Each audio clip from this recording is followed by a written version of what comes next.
Guys, magandang araw na naman. Andito na naman si 357 Olive Kitchen. Kaya mag-subscribe kayo sa aking channel, 357 Olive Kitchen. Gagawa tayo ngayon ng lumpiang Shanghai. Ayan, may giniling ako. May sibuyas na dyan. Tapos, lalawakan natin ng sweet potato. Ayan, yayadyarin ko lang siya. At saka baby carrots. May bawang, may sibuyas, may parsley, at saka spring onion, and kaunting celery.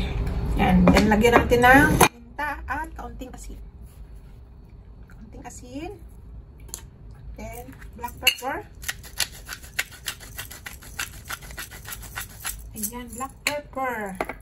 Then, kaunting cornstarch. Kasi kaunti naman yung giniling. Wala pa yung 1/4, 1/8 lang siguro. Kaunting cornstarch lang. Then, yadyarin na natin itong mga lahok niya. Ilagay na din natin ito. Yan. Pampadami lang yung kamote. Yes. Yadyarin natin si kamote. Yan guys, yadyarin natin din eh.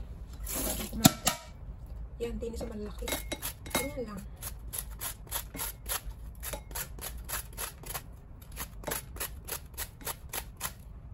Diba? Pag maliit naman, masyado na maliit. So, basa. So, okay yung maliit. Sa maliit na lang. Kamay din ang kamay ko.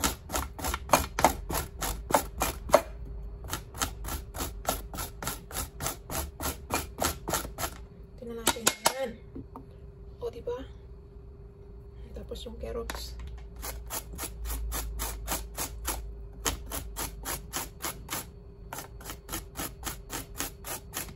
Takot ko sa ir-iran eh. Ayan. Yung carrots. O, diba? Ayan, nakagloves ako. Ayan, lagasin na natin lahat. I forgot 1 egg pala. Lagyan natin ng 1 egg. Yes. 1 small egg. Ayan. Small egg. Caps. And para moist. Kasi siya dry. Completos na yan. So, mix lang natin. Maganda talaga kung yung paghahalo niya. Para mahalo ng husay. Diba?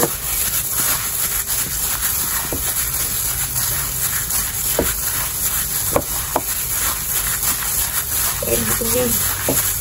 May carrots, may kamote, may celery. Dito ko magsisimula.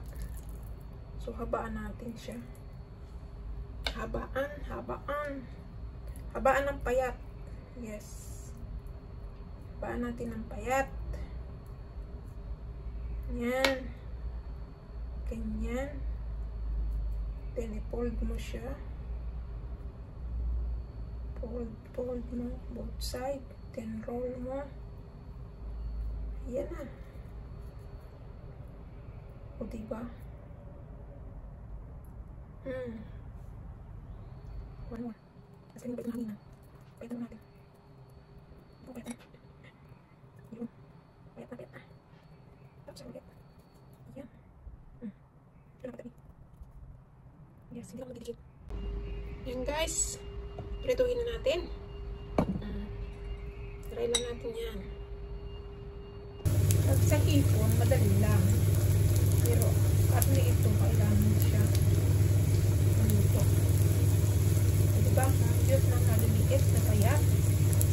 Mahabang payat, payag ka ba? Na mahab. Yes, well done ang ating. Yan guys, thanks for watching sa paggawa ko ng lumpia Shanghai. Ayan.